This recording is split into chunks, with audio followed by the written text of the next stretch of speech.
caveco dele. Como é que o Pelé chegou? Falou de futebol, ele falou... Não, eu conheci fazendo aquela capa da Manchete, que falava assim, minha liberdade vale ouro. Então tinha 4 mulheres vestidas de dourado. Era para ser uma loira, uma morena, uma ruiva e uma negra. Então a loira eu, a morena Luísa Brunet, a ruiva era... a mãe da Ramona, esqueci o nome dela. Faz mal. E a negra que não quis fazer a foto com ele, não sei o motivo, não sei porquê. Daí botaram a Miss Brasil da época. E ele que inventou essa coisa, que ele queria todo mundo de dourado. A capa que saiu, eu estava sentado perto dele, ele estava todo o corpo virado perto de mim, com a mão em mim e tal. Então as pessoas queriam saber quem era aquela pessoa. Mas ele tinha feito várias fotos com a Luísa mais na frente, eu atrás, não sei o quê, mas aquela capa que saiu desse jeito. E logo depois ele saiu e convidou todo mundo para ir numa boate. Não sei, ali em Copacabana, acho que deve ser, sei lá, alguma boate ali. E eu falei para ele que eu era de menor, que eu tinha que ir com meu irmão, que eu morava em Bento Ribeiro, que eu não sei o quê. E aí, e que meus pais tinham que dar ok, e não sei o que lá. Eu acho que ele já achou aquilo muito estranho, porque eu era considerado o símbolo sexual dos anos 80.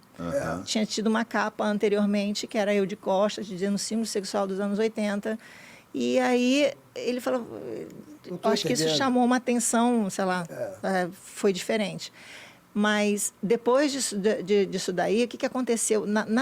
O clique mesmo, acho que aconteceu, foi na hora de ir embora, ele me deu um beijo quase na boca, assim, meio de lado, e meu coração meio que bateu forte ali. Eu falei, por que eu estou fazendo isso com esse cara bem mais velho do que eu, conhecido? Quer dizer, não podia gostar de uma pessoa assim, não era uma coisa certa na minha cabeça, entendeu? Tipo, opa, não vai para esse lado.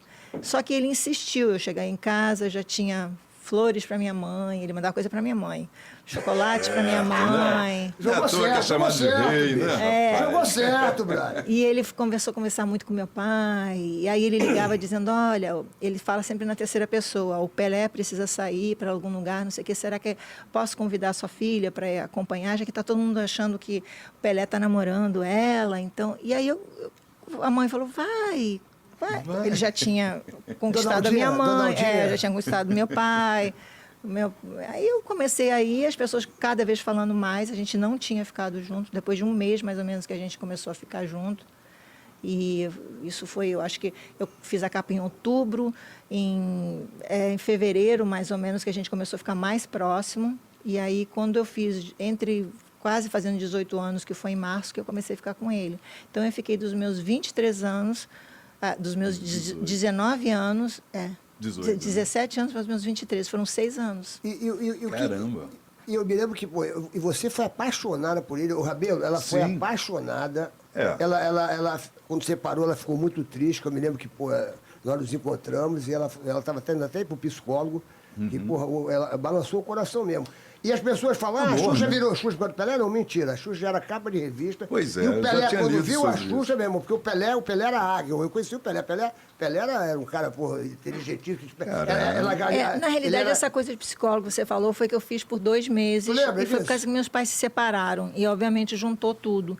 Mas eu já estava numa relação com ele que o Pelé é uma pessoa, como todo mundo que conhece, ele sabe, ele realmente tem dupla personalidade. Ele fala na terceira pessoa. Então, essa coisa de dizer o Edson, o Dico, o Pelé. Então, eu acho que eu me apaixonei muito pelo Dico, aquele cara que era muito chegado à família, que era a minha família, e era muito divertido, era muito... Agora, quando tinha essa outra coisa, me deu uma confusão, porque às vezes ele chegava e eu via marca de batom nele, eu falava... E ele falava, essas mulheres ficam querendo agarrar o Pelé. E eu falava...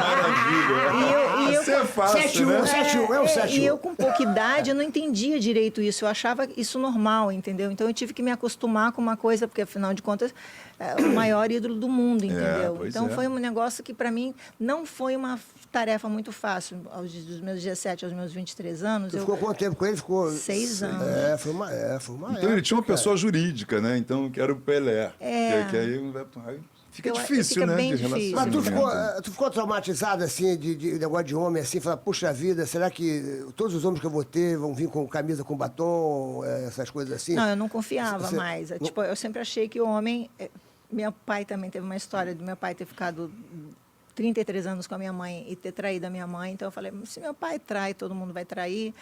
Os caras ficam comigo. Eu sempre achei que era assim. Tanto é que você falava muito isso. Cara, você pensa que nem homem. E eu tinha o meu pensamento. Tipo, eu meio que...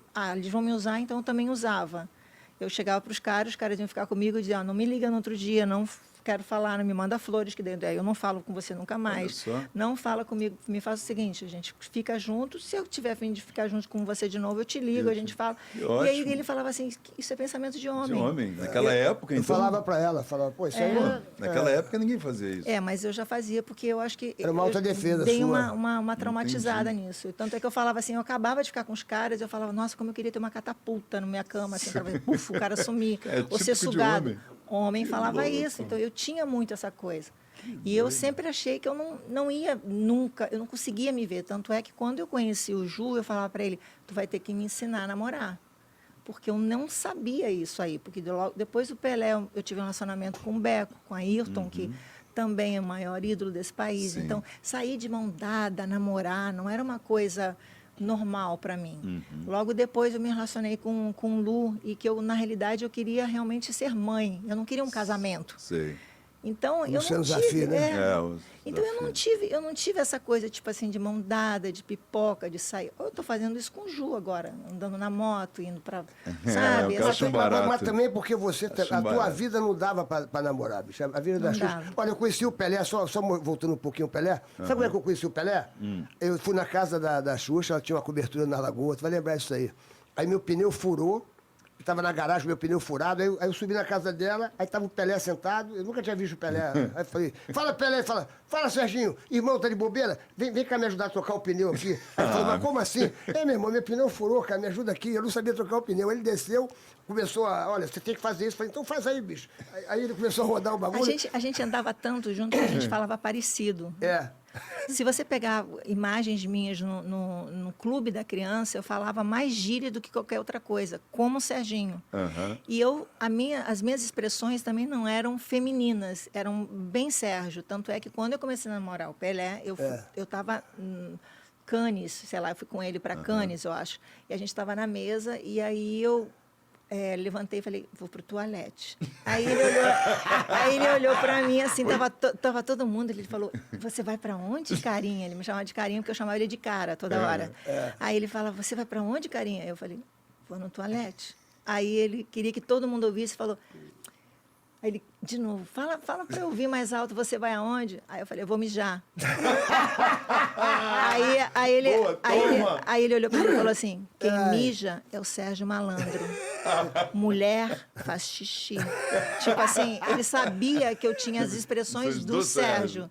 Então, era uma situação assim, isso que eu estou te falando. Ele realmente me acompanhou o meu crescimento desde os meus 17 anos, que foi quando eu conheci. Eu conheci o Sérgio de 16 para 17 anos. Eu acho que eu nem tinha 17 anos ainda. E o tempo todo, ou seja, eu vou fazer 60 anos ano que vem, e ele continua sendo esse cara que... Tu vai fazer 60? Caramba, tá mais velha que eu, uns 15 anos. Hein? É cara de pau, né, bicho? Como é que pode? Ô, Xuxa, a Xuxa, sabe com quem que eu falei ontem? Que eu falei com o Pantera, cara. O Pantera mandou um recado que ele tá na Austrália. Ele agora é diretor da Elite. É mesmo? Aí ele falou, pô, Malandro, manda a Xuxa mandar um beijo pra Cléo. Cléo é a mulher dele, que é morena dos olhos azuis. E o sonho dela era ter sido Paquita, que ela ficou loura, foi fazer teste de Paquita, era o sonho dela. Aí eu falei, vou mandar o Abá. Você lembra a gente indo pra Coroa Grande, eu, Pantera, Maninho... E a gente ia para casa da Xuxa, o Rabelo. Conta. Você nem imagina, brother. Os que eu já vivi com a Xuxa. Não, uma casa que era desse tamanho, uma casa de 2 quartos só. E quando eles iam se dormisse lá, tinha que dormir na sala. Minha mãe botava uns edredões na sala ou na varanda. O quarto dublagem do Cirano era aqueles beliche. Era beliche, era treliche, na realidade. Era treliche. Porque a gente não tinha essa coisa. Não era um negócio, eu nunca tive assim, uau. Né? Não tinha esse negócio. Mas como está falando, eu já namorava, mas eu sempre tive. E era uma coisa. O primeiro dinheiro que eu ganhei, eu comprei uma casinha um pouquinho maior, em Coroa Grande, sabe? E ele me acompanhou tudo isso daí, entendeu? Tudo isso. Mas deixa eu mandar um beijo, então, para Cléo. Manda Cléo, beijo, Pantera, saudade também.